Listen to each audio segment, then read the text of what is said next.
Hi everyone, and welcome to the second session of Digital Odontics webinar series. This is Mahmoud El-Bashti with you today from Digital Odontics International Academy. It's our pleasure and honor to welcome our guest speaker, Dr. Gülce Çakmak from the University of Bern, Switzerland. Dr. Çakmak will share with us her experience in enhancing clinical success with the additive manufacturing.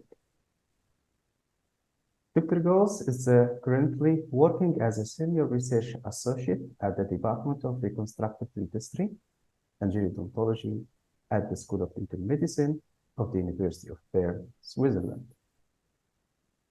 Dr. Çakmak obtained her undergraduate dental degree from the Ankara University, Turkey, and her PhD degree from the Gazi University, Turkey.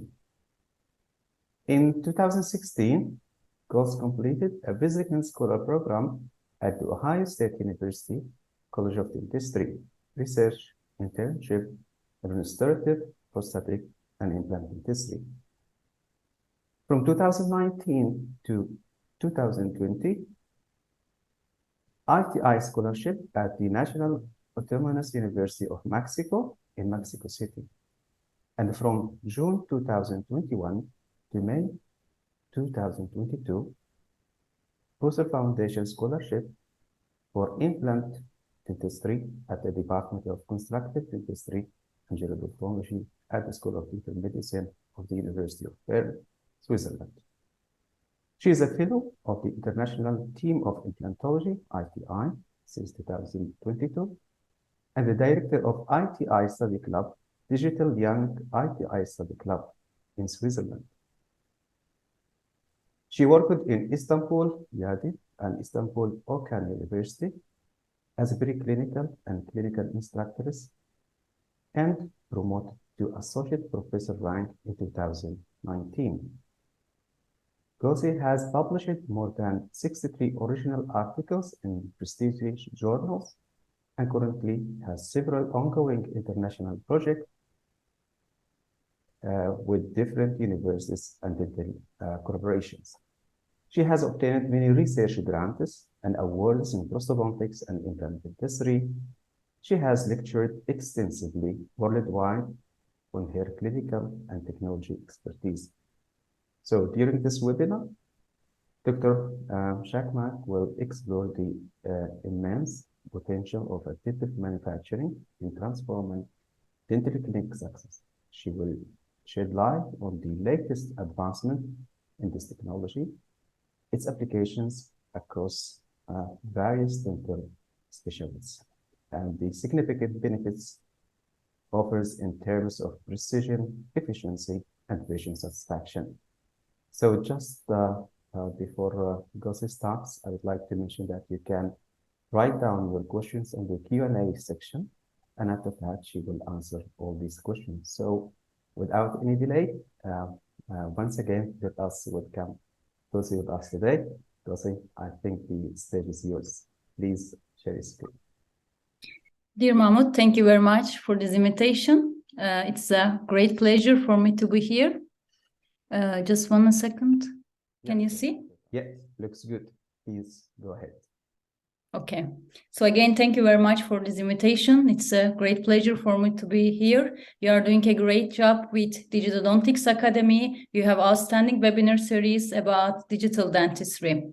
And today, what I'm going to talk about, enhancing clinical success with additive manufacturing. It's a very exciting topic because it is the cutting-edge technology and the gateway of a new era of personalized and patient-centric treatment solutions. So in this webinar, my goal is to provide you a literature summary, clinical applications, my personal experience, as well as advantages and disadvantages of this technology. So you could decide how to incorporate this into your clinical practice. But before getting started, I also say good afternoon and a warm welcome to everyone. Thank you for being here for this webinar.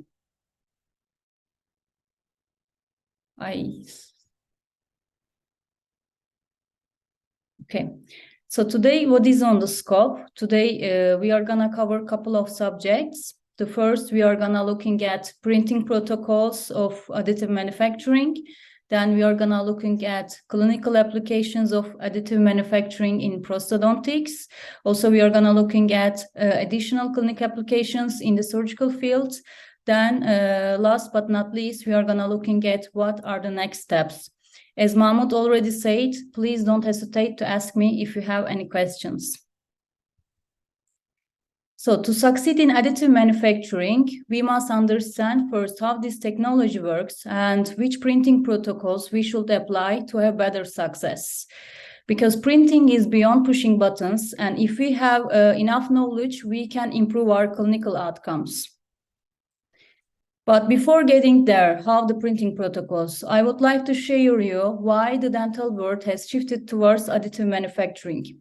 Because we know that with subtractive manufacturing, we have had great success since many years.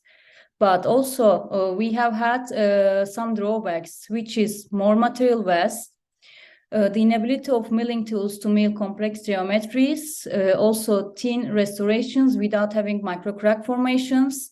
Also, the price per job is higher than the additive manufacturing.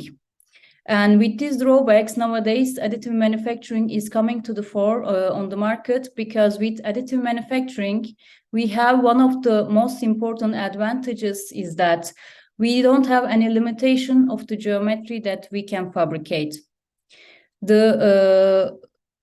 This application enables us to apply tailored dentistry, and also it provides us the clinical advantages of productivity and efficiency in our clinical work, because we can fabricate more restorations in less and at the same time. And this will come up with increased patient experience. And looking at the cost efficiency, this literature nicely shows us that with additive manufacturing, we can fabricate 8 times more restorations and 18 times more restorations in 8 times less time. So considering an interim prosthesis, with a 1 kilogram resin, maybe we can fabricate 50 interim crowns. Comparing with the subtractive manufacturing, it will cost us 5 times maybe less manufacturing costs. And these advantages make us really big improvements in the additive manufacturing and coming our main clinical applications in our daily practice. And looking at the which additive manufacturing technologies we use, at the moment we use commonly Watt polymerization family in dentistry. And this Watt polymerization system has 3 important steps. What we do is first we import the STL file, and we nest this STL file with the printer software. Then we arrange some printing strategies, and then we send the job to the printing, and then we should apply post-processing stage, which is washing and curing. And all these stages have great importance in our clinical success. And we will emphasize all these stages in this webinar. And looking at the printing protocols, what we should consider is first, we should know the terminology manufacturing trinomial, which is which printer technology we use, which printer we select, and which material we select. So looking at the manufacturing technologies, we now have DLP and SLA printers on the market. And what is the difference with these technologies is that how they deliver the light. Especially the basic principles are the same, but in the DLP printer, we have a projector light source which cures all the entire surface at once. But with SLA printers, it cures the object spot by spot. And this means that with different printing technologies, we deliver the light, but looking at the literature, some literature says that DLP printers works better, some literature says that SLA printer works better, or some literature says that they work similar. But looking at the latest research, DLP or SLA technologies both works. We don't have any issues with the technology. But what is important to have success is the correct printer selection depends on our clinical work, which means we may have closed system, we may have open system printers or semi-open system printers. And I would recommend printer selection depends on your clinical work, because if you buy a closed system printer, maybe you can just print specific jobs with specific resin materials. But if you buy an open system printer, there is no limit in the job that you cannot fabricate. Many printing resin materials are compatible with open system printers. And looking at the resin material selection, we should select the material depending on our printing technology. What we should do is we should go to our printer's website and check if this resin is compatible with our printer or not. This is very important because if the resin is compatible with our printer, then the manufacturer already give us these complex printing strategies. That means which printing parameters we apply. In this stage, what is important to send a job before printing is we should apply the correct printing strategies, especially we should select the correct layer thickness. Then we should decide how we will place the support structures. And we know from the literature that this will affect our manufacturing accuracy results as well as marginal and internal fits, mechanical strength, surface roughness and finish, also the microbial adhesion. So these printing steps and strategies have quite importance in our success. And looking at the layer thickness, current printers have layer thickness options from 25 to 200 microns. What is different is that with a smaller layer thickness, we can print the object in more time, but we will have a smoother surface with more details. But if we go with a higher layer thickness, we will print the object in less time, but we will end up with a rough surface with less details. So here I would like to show you images. In the right side, you see the same laminate veneer restoration. One is fabricated with 100 microns and one is fabricated with 50 microns. We see how the surface is different. In the upper side, the layers are taller and rougher. In the downside, the layers are smoother. So this shows us that we should select the layer thickness depending on our job. If I want to fabricate a fixed restoration, I want to have good marginal adaptation, good marginal quality, I will definitely go with a smaller layer thickness. But if I'm printing a maybe diagnostic model, I need less surface details, but I want more fasting printings, then I will definitely go with a higher layer thickness. So layer thickness selection should be depending on the job. And looking at the support structure selection, what we do is after selecting layer thickness, we should put the object on the platform. And it's important how we position the object in the build platform. In my here recommendation would be don't put the object too much to the corners. Put as possible as in the middle of the build platform. And then what we should do is we should decide the build orientation. That means do we put the object straight to the platform or we tilt the object? Because in the literature, it's very well reported that build orientation affects the final accuracy and mechanical strength results, which I will show you in the next slide. Also, after these settings, what we should check is the support structures. We should place adequate number of supports to prevent the distortion while printing. So looking at this image, definitely we should remove these excess support structures, which is passing through the teeth. So these steps are quite important for the success. And now we are ready for the printing. We sent the job to the printing. But before going to the next step, here I would like to also again emphasize the effect of build orientation selection. And when we look at the literature, different literature studies report that these build angle orientations significantly affect manufacturing accuracy or the mechanical strength. And they recommended very different build orientation. And it's the way too technical, I know, to select which one is better. But when we look at the resin manufacturer's recommendation, nowadays they provide us the best build orientation recommendations. And if they don't recommend you, here I made a summary from the literature that recommends us the best build orientation recommendations for different kind of prostheses, for interim or permanent or complete dentures. please scan this QR code. I hope this guideline help you if you don't have already this information from the company. So what we did from now is we printed the object. Now we are coming to the next steps, post-processing, which is washing to get rid of uncured resin monomers. And then what we will do is curing to give the final surface hardness and chemical resistance to the object.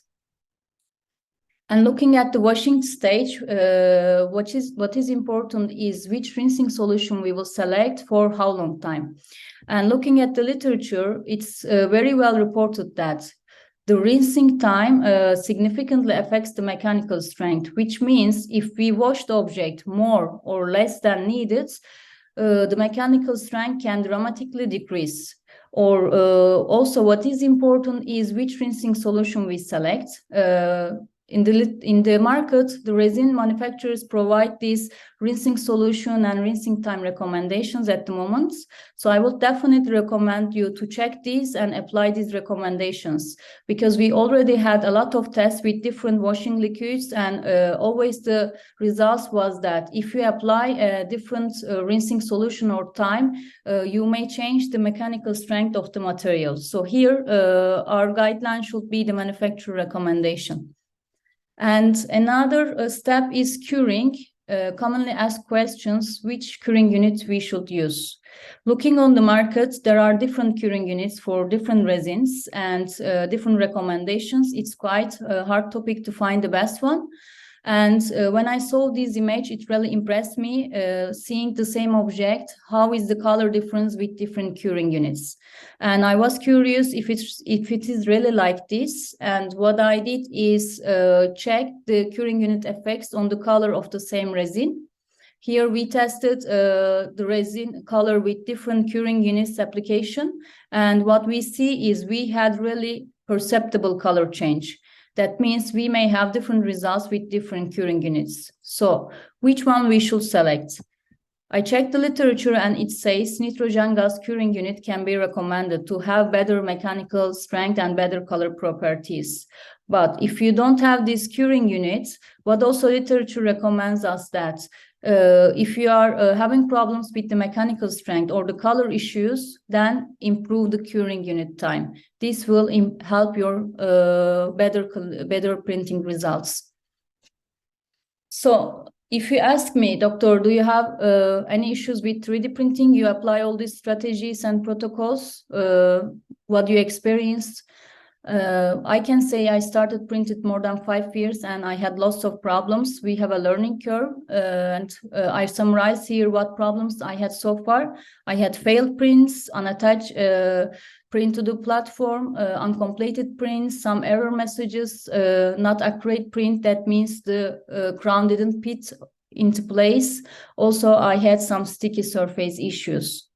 And I go back and check my mistakes. And here I came with some tricks for you. For the failed prints, what I do always check the build tray and build platform. This will definitely improve your success. Also, what I recommend you is to filter your resin before use and to shake it very well. Normally it's recommended to filter in each use, but it's really not practical. So I recommend you to filter the resin at least once in a week. And also there is resin shakers on the market, which is not that expensive. You can buy these resin shakers and apply resin shaking maybe 1 hour before you start the printing. Also, we should always check the support structures before sending to print. And also, when we buy a printer, we have to check the calibration. We calibrate the device. And if you change the price, you should recalibrate the device. Especially if you have an affordable 3D printer, this calibration can change sometimes. So I recommend you to calibrate your printer device at least once in a month. And to get rid of sticky surface issues, we should go back and check our washing protocols. Also sandblast the surface if needed. So now I think it's a bit more exciting part for you. The clinical applications of additive manufacturing in prosthodontic clinics. Where we use 3D printing in prosthodontic clinics is that we can fabricate fixed restorations, we can fabricate patterns for casting and pressing, we can fabricate drying prosthesis or prototype prosthesis, we can fabricate complete dentures, splints, models, or customized impression trays. Also, we can fabricate gingiva masks. But in this webinar, I will focus on these 4 main clinical applications, which are restorations, try-ins, complete dentures, and splints. And starting with the fixed restorations, we can fabricate 3D printed interim or permanent restorations with their specific resins. What we can fabricate with interim resins is that we can fabricate crowns, anterior and posterior fixed partial dentures up to 7 units. We can fabricate inlays, onlays, overlays, veneers, and tabletops. And the question is, can we fabricate implant prosthesis? I will give an answer in the next slides that if we can fabricate or not. But let's look at what kind of permanent restorations we can fabricate. We can fabricate single units. We can fabricate long-term interim fixed partial dentures up to 3 units. Also, we can fabricate teeth for complete dentures.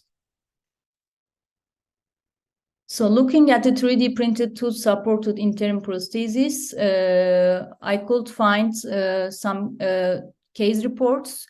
There is really not clinical follow-up studies in this topic.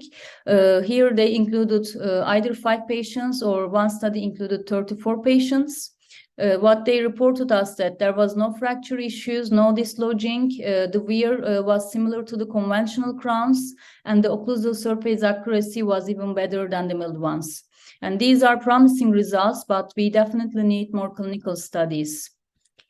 And here I bring you a systematic review and meta-analysis of the in vitro studies that compared the mechanical strength of these resins. And what they reported us that 3D printed interim resins have comparable mechanical strength with the milled ones, but be careful to use them for extended periods. That means if we are using 3D printed interim prosthesis, we shouldn't go for a long-term use. Maybe milled ones can be a better option, or we can use 3D printed permanent resins for these long-term applications.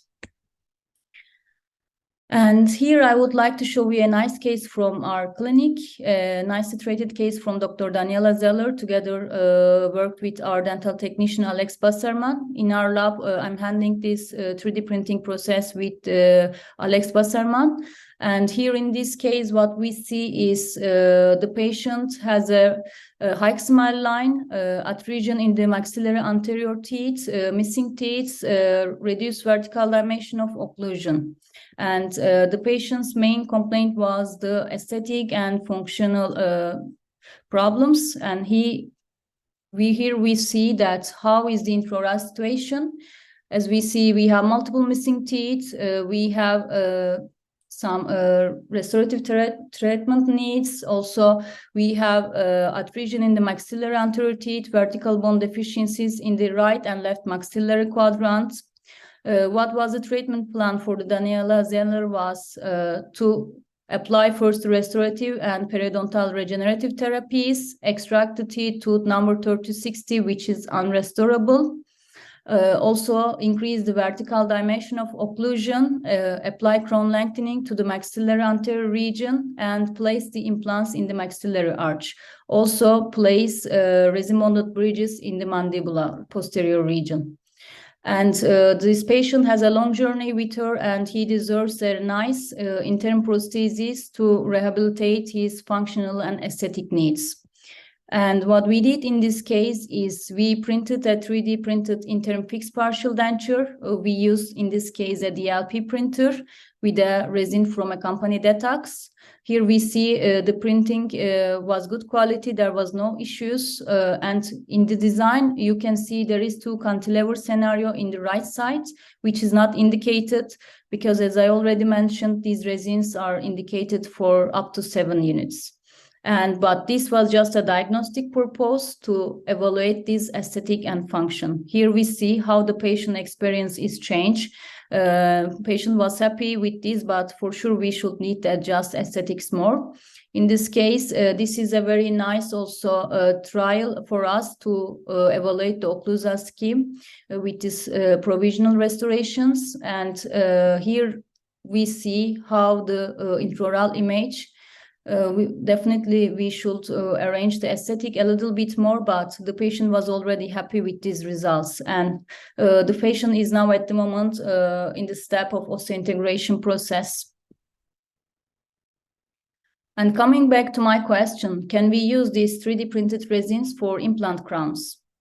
Because we know that there are nowadays coming some case reports on the literature that they show how they applied these resins for the implant crowns. But looking at this paper, which compared 3D printed screw-retained anterior or posterior single crowns with the milled ones.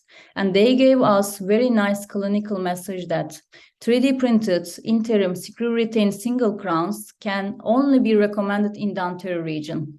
Don't use this restoration type in the posterior region. It has high fracture risk to withstand shearing forces. Therefore, it's also not indicated from the manufacturer. I don't recommend you to use these interim resins for the implant full arch scenarios.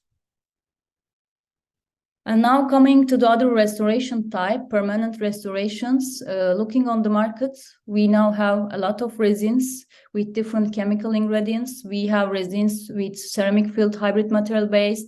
We have resins with reinforced composite resin based. Also, we have resins with urethane acrylate resin based. So it's complicated to select which one is better or how they work in terms of manufacturing accuracy, wear behavior, mechanical strength, color stability, and surface roughness. Because these resins are really new on the market and there is not literature support in this topic.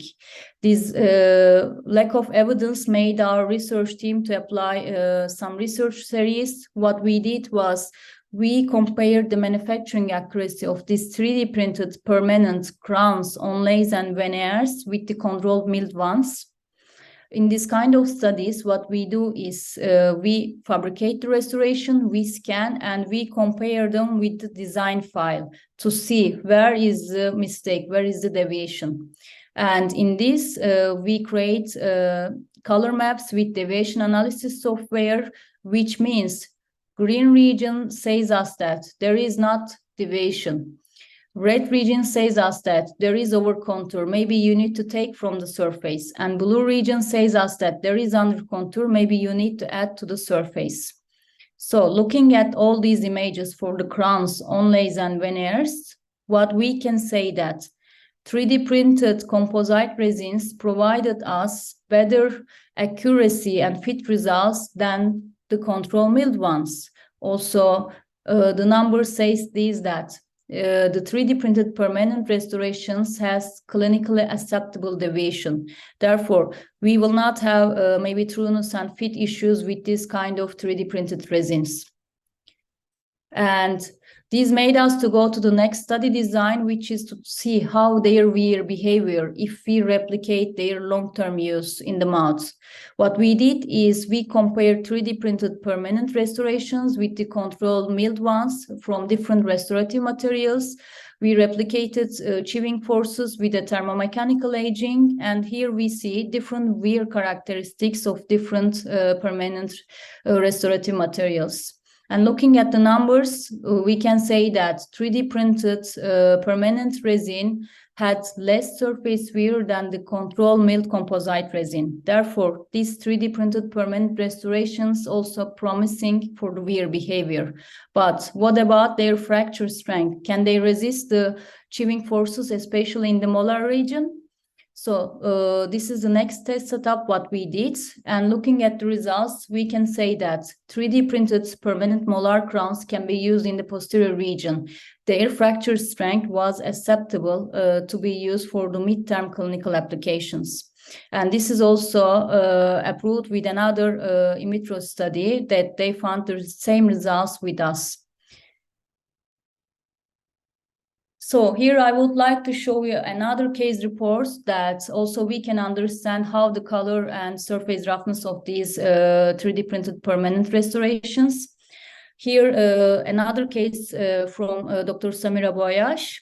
The patient applied him with the chief complaint of aesthetics, discolored teeth.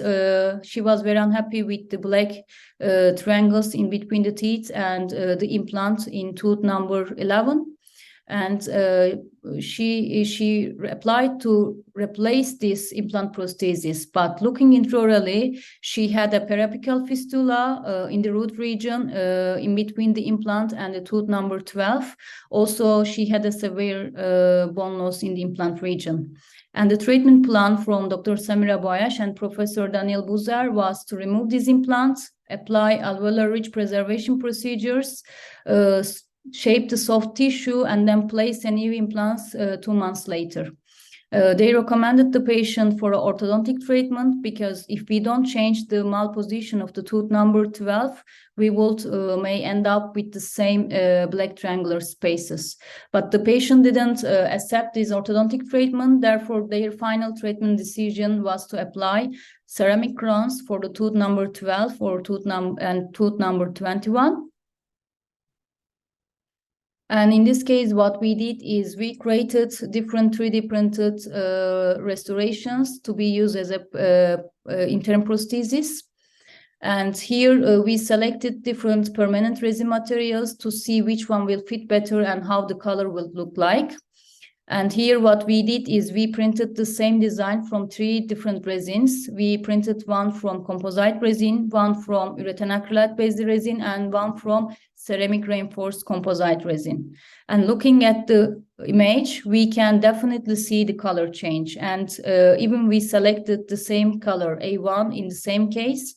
The fit was good with all these printed restorations, but we had color issues, and it's very clear here. So we go back and check what can be the mistake. We checked the printing protocols, it was okay. And then we concluded that the difference can be because of the resin material's chemical ingredients. And we came with the conclusion that these 3D printed resins can have different color than the manufacturer claimed us. Therefore, in this case, what we can do is we had this question and check in a paper how these resin will color on time and how they are different with a shade tab. And here our results showed us that they have a color difference with the shade tab. If we replicate the intraoral use and in a clinical scenario that extreme coffee consumption, they may change the color, but their color change was similar to a well-known milled composite resin. And if we apply good surface polishing, we may reduce the surface roughness and we can increase the color stability. Also, another way to have better color stability is to apply surface glaze material. Therefore, my recommendation here will be, if you apply 3D printed permanent resin, I will start with the posterior teeth. It's clear that these resins should improve their physical properties to be used in the anterior region, especially in the patients that have high aesthetic demands. I will not go with this option. And after pointing the color issue, here I would like to show you another case, two implant scenario from Dr. Marnica Fonseca. What he did is he created emergence profile in the pontic region by using a 3D printed screw-retained interim prosthesis. And in this kind of application, what is important is the design of the restoration. We should select ovate pontic design because literature says us that this ovate pontic design provides us better soft tissue, emergence profile creation, and more cleanable surface. And if we apply this protocol correctly, we can even shape the interproximal papilla. And here in this case, we will see how Dr. Marnica Fonseca applied this emergence profile creation. What we did in this case, after designing this prosthesis, we printed this with a composite resin with a DLP printer. And in this case, we go with a surface characterization with a surface liquid from a company GC Optiglaze. And here the question was which resin cement we should apply to bond these prostheses to the titanium. And looking at one of our paper, what we concluded that if we use Relics Universal or Panavia V5 resin cement, we can have adequate bonding strength to both dentin and titanium.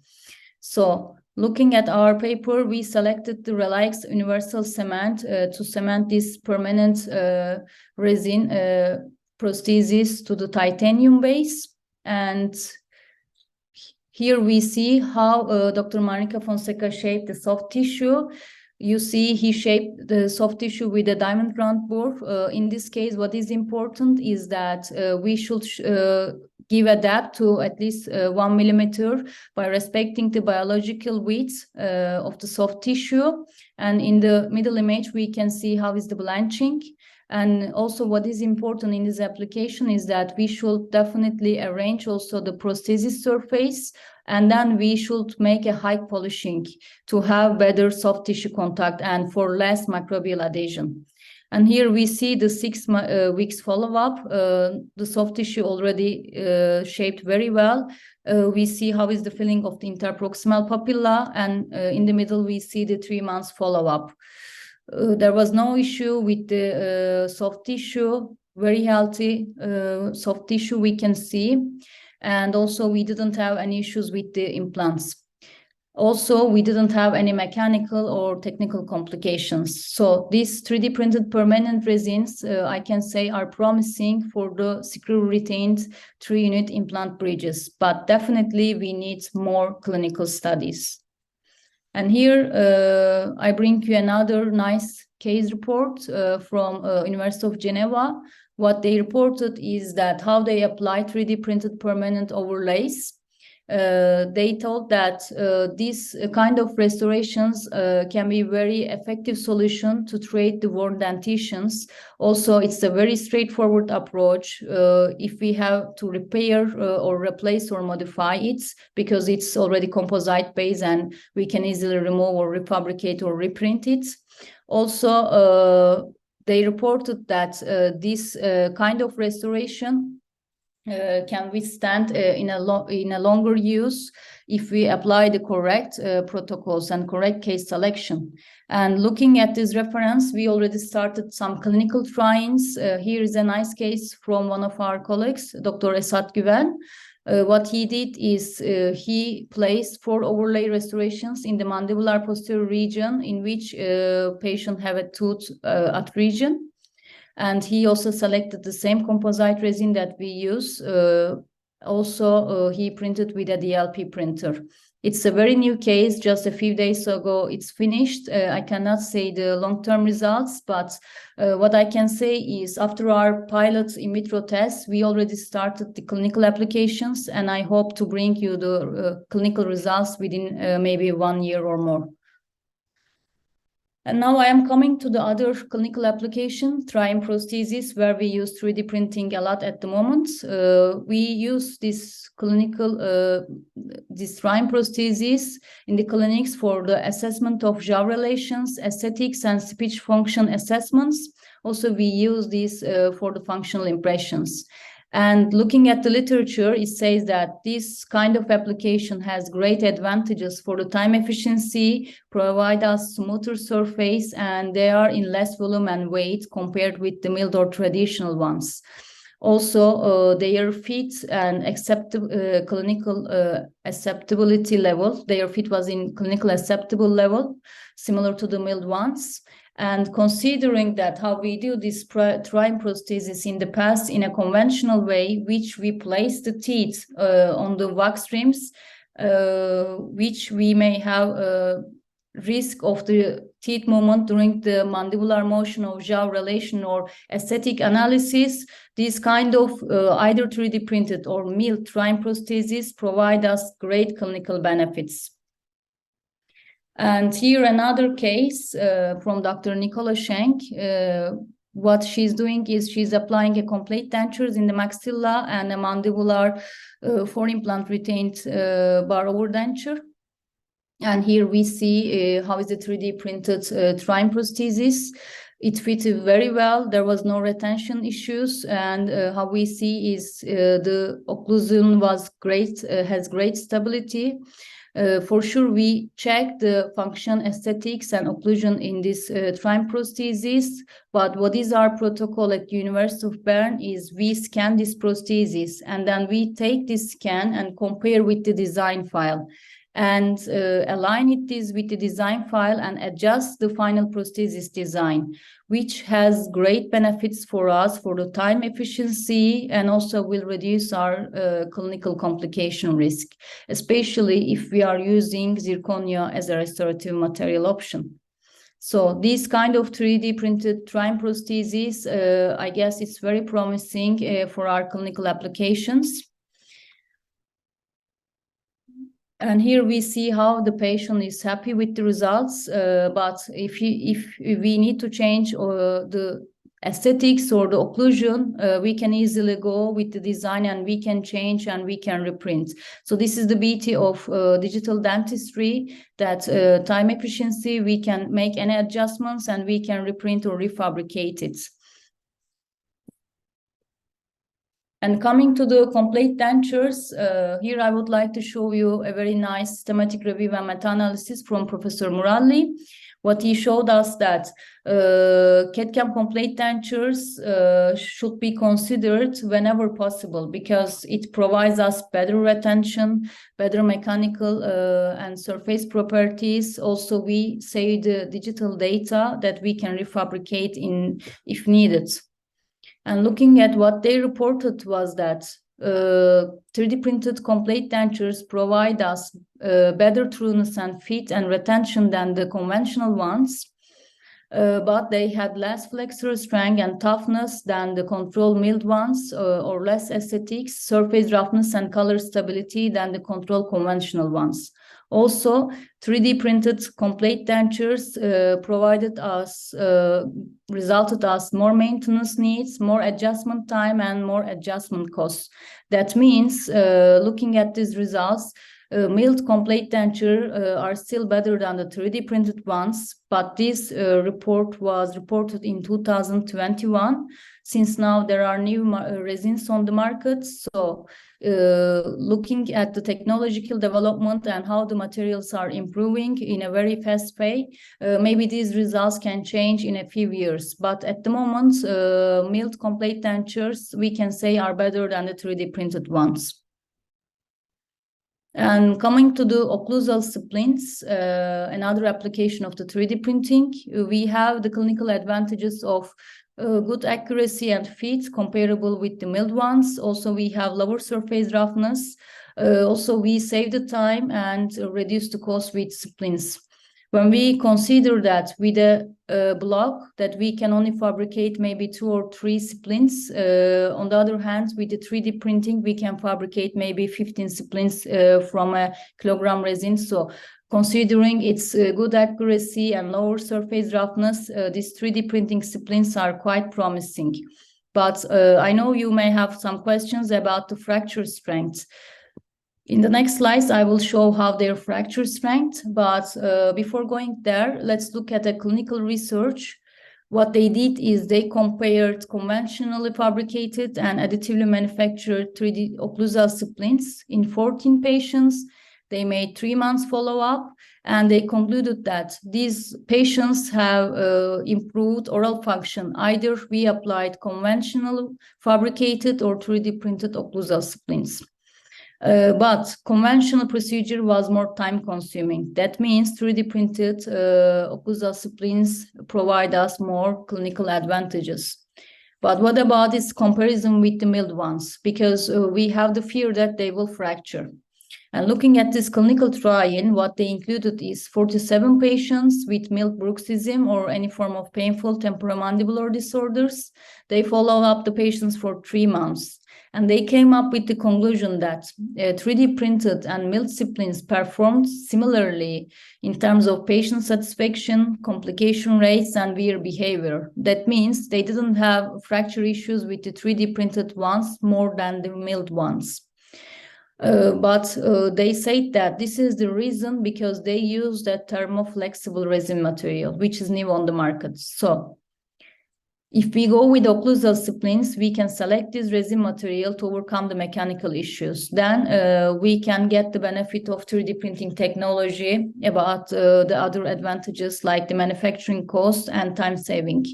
Because with 3D printing, we can fabricate an occlusal splint maybe in 45 minutes. And these mechanical strength improvements are really promising to apply these 3D printing splints more in our clinical practice.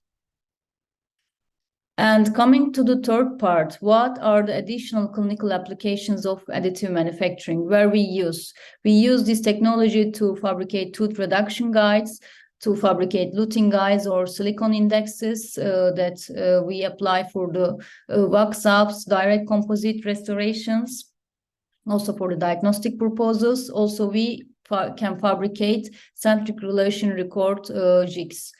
So looking at this, as we see, we don't have any limitations in the geometry that we cannot fabricate with this technology. And also coming to the surgical part, what we can fabricate is we can fabricate gingivectomy and bone reduction guides. It's reported that there are merit and practical designs. Also, we can fabricate sinus window preparation guides, which can provide us accuracy and safety while applying these complete treatment procedures. Also, we can apply as an alveoloplasty guide, which will decrease our risk in the implant surgery. And also, if we apply this in a stable way, it may improve the stability of our surgical guides. Also, what we commonly use, for sure, we commonly use 3D printed surgical guides. We can design this as tooth-supported guides, mucosa-supported guides, pin-stabilized, bone-supported, implant-supported, or combination stackable guides fabrication. And looking at the literature, how is the accuracy and the final results of the static computer-assisted implant surgery when we use 3D printing? Looking at the numbers, we may have some deviations in the coronal apical part. Also, we may have some angular deviation, but literature concluded that if with 3D printed surgical guides, we can have accurate implant position. Also, this is closer than the conventional guides. And also, this position is more accurate than freehand implant placement. And the question here is, since still we have these deviations, where is the deviation comes from? Where we make the largest mistake? The largest mistake is during the guide fabrication or the guide seating, or we are doing mistake in the osteotomy preparation or in the implant placement. And with these questions, we applied as research. What we tested is, we tested different printing technologies, and we tested which one fits better and in which surgery stages we have mistake. Do we have deviation in the plant versus osteotomy or the final implant position? Because in each step can have their own errors and it may accumulate the final results. And looking at our results, what we found was that with all the printing technologies, we have less than 1 millimeter deviation, which is a promising result considering 2 millimeter safety zone in the anatomical important tissues. But we had apical deviation nearly 0.53 to 0.63 millimeter. Also, we had a little bit less cervical deviation. But looking at the results, the surgical guides printed from SLA or DLP printers had better accuracy than the carbon printers, which I also emphasized in this webinar that this technology works and we have good results with this tool technology. And looking at the deviation in which step we had the same errors in the osteotomy and final implant position. And actually the errors were not that big to differ the final implant position. That means we had the mistakes more in the guide placement, and how we can eliminate this mistake. Looking at this reported research from Daniel Buzer, they recommended us to apply 40 supported surgical guides for the better accuracy.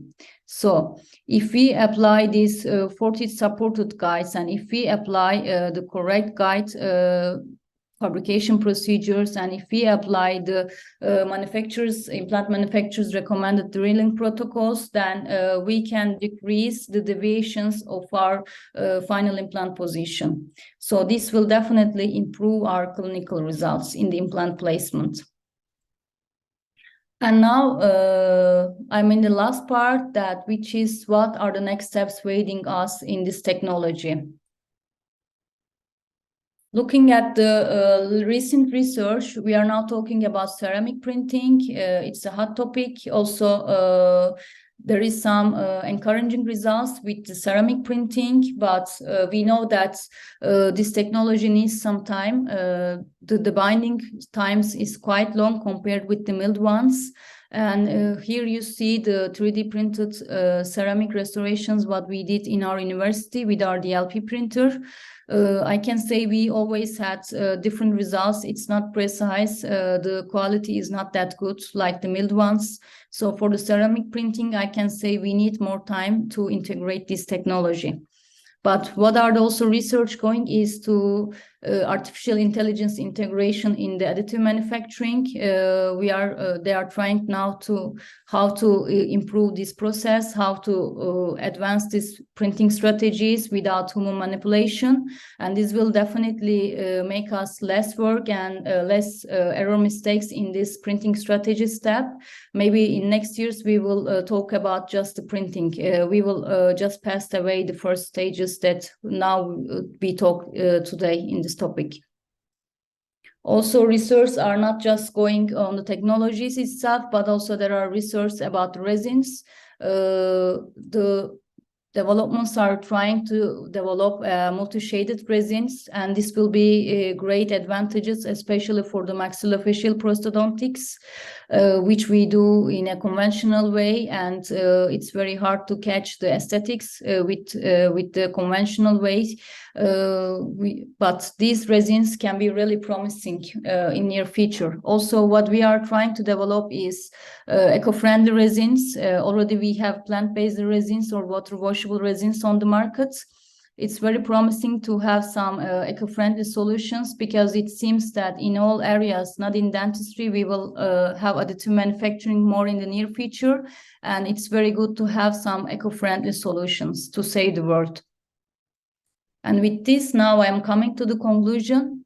What I can say is 3D printing may enhance our clinical success with correct case selection and by applying the correct printing strategies. And 3D printing may be the more economical and practical solution in the future, but definitely we need future long-term studies, patient-reported outcomes, and quality of life assessments. And as we see here, we have many different clinical applications that we can fabricate with 3D printing. The limits are boundless, and this will definitely put us one step forward in our clinical practice. And I hope I could give you a perspective about this technology and how it works. And for the ones who didn't introduce with this technology, I hope from now on you start shaping your future with this technology and integrating this into your clinical practice. And with this, I would like to thank you very much for your kind attention. And also, I would like to thank my great research team. They had amazing job in all these clinical trials and also in this in vitro research. Thank you very much again, and I'm very happy to answer if you have any questions. Thank you so much, Gülce. Maybe I really like it. This inspiring presentation. You nicely addressed the topic from different perspectives, which is very important, because that's how a new generation of dentists who are looking to start their journey using digital dentistry. And 3D printing is a very, very important element of the digital workflow. And you explained everything in a very clear way. And that was a clear message for everyone. So once again, I thank you for this nice presentation. For the audience, please don't hesitate to write your questions. It's a great chance that Gülce with us today, and take this chance to ask, and she will answer the questions. Gülce, you mentioned that 3D printing is very promising in terms of quality and cost efficiency and many other aspects. But especially for, let's say, for the digital dentures, for example, because there are still some challenges that facing high quality 3D printing for the complete dentures. So what do you think in near future in terms of material improvement and the 3D printing or printers advancement? Actually, as I mentioned, there are really new resins on the market. They say high impact resin. We are on the way to test these resins with our group. But as we see how they change in 3D printed splints, new materials are coming to the market, and I'm pretty sure we will have more improved mechanical strength results. One of the main disadvantages of 3D printed complete denture is the fracture. So if we can find a resin with a higher mechanical strength, that will definitely improve the results, because printing process is really have, as I mentioned, great advantages for the lab work side, also for the manufacturing costs. But for the comparing with the milled ones, definitely we need more time. Also, we need more patient follow-ups with these 3D printed complete dentures. I also listened Professor Morales' presentation, and he has much more cases than for us. And he also says it's promising. We are still not there, but if we have a resin with good quality, then I'm pretty sure we will have in a few years better results, and we will implement this much more. I cannot hear you, sorry. Thank you so much. And what about the 3D printing for the silicone materials, especially for maxillofacial prosthetic prosthesis? I mean, there is some challenging regarding the silicone materials. Can you touch on that, please? Especially, it's not my expert area, maxillofacial prosthetics, but as far as I know, there are some companies, one in London that makes 3D printed silicone materials. But when I read these reports, it's the way more expensive process. Only a few companies have these printers. It's not that common. We still go with the conventional way of fabrication with the maxillofacial prosthesis. But as I mentioned, if we can have this different color shade resin, and which is available with our printers that we cannot do at the moment, this will definitely will be a great importance. But at the moment, with silicones, we can fabricate only with specific printers, which I don't know how many places have this kind of silicone printers. Maybe you are more expert than me in this maxillofacial prosthetics, but with our current printers, we cannot print the silicone materials. Okay, thank you so much. So I think the audience is still shy, so we are going to conclude our webinar today. So with that, I would like to thank you, Gülce, for your time and effort that you shared with us. You really advanced us with the latest technology related to the 3D printing, which is really amazing and promising that in the near future, many jobs can be done efficiently with the using of 3D printing. So thank you so much. And as a tradition for Digital Bond Talks, I would like to present you a certificate of appreciation. So we hereby express our sincere appreciation to Dr. Gülce Çakmak in recognition of her contribution as a live webinar speaker for the Digital Books webinar series on the topic of Enhancing Clinical Success with Additive Manufacturing. That was presented on Thursday, July 27th, 2023. Dulce, thank you so much for your time and everything. Thank you so much for the invitation. It was a pleasure. Thank you. Everyone, thank you for coming today to attend this important webinar. So please stay tuned with more webinars in coming weeks. So take care and have a nice morning, nice afternoon, nice evening. Bye-bye, everyone. Bye, Gülce. Bye. Thank you.